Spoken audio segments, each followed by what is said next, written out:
সবাইকে কি পাইছো? কয় রুহু। কই পাইলেন? আগে 80 এখন 78, 2 কেজি। রুহুর ওজন কয় কেজি?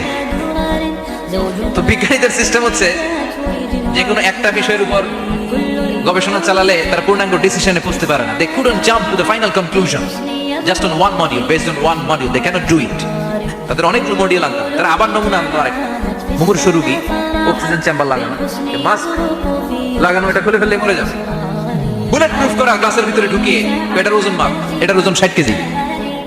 এবার মাস্ক খোল, মাস্ক খুলছে ছটফট ছটফট করে, এটা শেষ। এবার মাপ দেখ, এবার মাইপা দেখা গেছে 63 কেজি। কয় কেজি বাড়ছে? এক একটার এক এক সিস্টেমে দিচ্ছে, কোনোটা কমে, কোনোটা বাড়ে, কোনোটা কিচ্ছু হয় না। সবাই কয় তাইলে আপনি রুহু পাইলেন কই? আগেরটা কম ছিল, মনে করছিলেন 2 কেজি কমছে, ওইটাই রুহু, এখন 3 কেজি বাইরে গেছে, মিলাইবেন কি দিয়া? কথা কন। আল্লাহ রেখে বলে, গোলাম কিয়ামত পর্যন্ত একটার পর একটা মুমূর্ষ রোগীকে বুলেট প্রুফ গ্লাসের ভেতরে ঢুকাতে পারবি, গবেষণা করতে পারবি, মাগার রুহু খুঁজে পাবি না। চিল্লা বলেন ঠিক না?